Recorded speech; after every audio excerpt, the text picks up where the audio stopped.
Section 4. Vaishampayana said, after the Pandavas had gone to the forest, Dhritarashtra, the son of Amlika, whose knowledge was his high, became exceedingly sorrowful, and seated at his ease, the king addressed these words to the virtuous Vidura, of profound intelligence. Thy understanding is clear as that of Bhargava. Thou knowest also all the subtleties or morality, and thou lookest on all the Kauravas with an equal eye. O tell me what is proper for me and them. O Vidura, things having thus taken their course, what should we do now? How may I secure the goodwill of the citizens, so that they may not destroy us to the roots? O tell us all, since thou art conversant with every excellent expedient. Vidura said, the threefold purposes, O king, viz. Profit, pleasure, and salvation, have their foundations in virtue, and the sages say that a kingdom also standeth on virtue as its basis. Therefore, O monarch,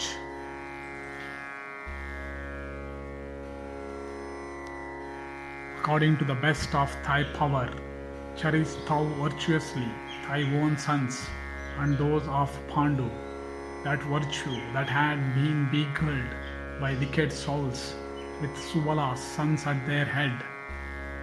When thy sons invited the righteous Yudhishthira and defeated him in the match at dice, O king, of this deed of utter iniquity, I behold this expiation whereby, O chief of the Kurus, thy son, freed from sin, may win back his position among good men. Let the sons of Pandu obtain that which was given unto them by thee. For verily, even this is the highest morality, that a king should remain content with his own and never covet another's possessions.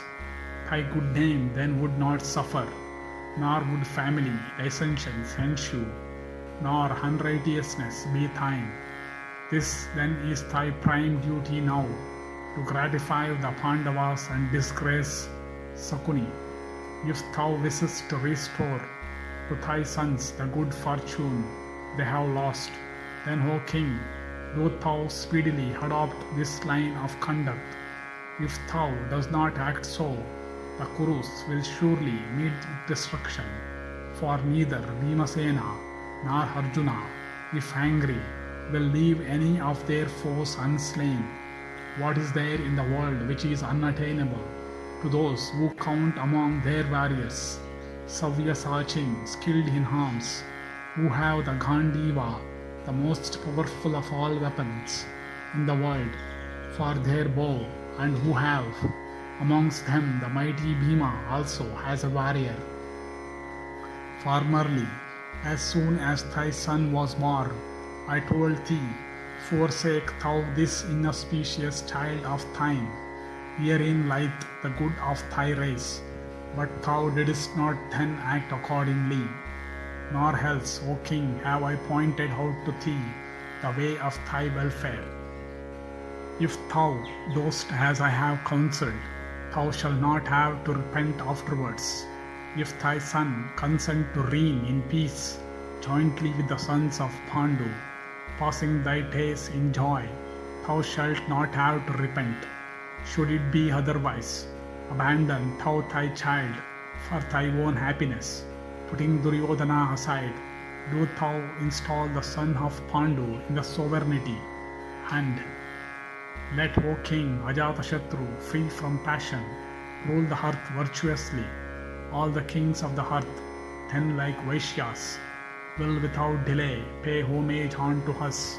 And, O king, let Duryodhana and Sakuni and Karna with alacrity wait upon the Pandavas, and let Dusasana in open court ask forgiveness of Bhimasena and of the daughter of Drupada also, and do thou pacify Yudhishthira by placing him on the throne with every mark of respect. Asked by thee, what else can I counsel thee to do?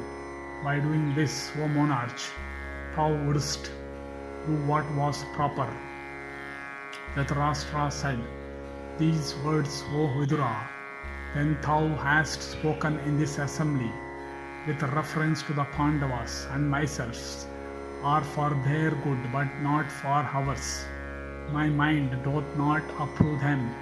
How hast thou settled all this in thy mind now, when thou hast spoken all this on behalf of the Pandavas? I perceive that thou art not friendly to me. How can I abandon my son for the sake of the sons of Pandu? Doubtless they are my sons, but Duryodhana is sprung from my body, who then, speaking with impartiality, will ever counsel me to renounce my own body for the sake of others. O Vidura, all that thou sayest is crooked, although I hold thee in high esteem. Stay or go as thou likest. However much may she be humoured, an unchaste wife forsaketh her husband. Vaisampayana said, O king, saying this, Dhritarashtra rose suddenly and went into the inner apartments, and Vidura, saying, This race is doomed, went away to where the sons of Pritha were. Thus ends the fourth section in the Haranyaka Parva of the Vana Parva.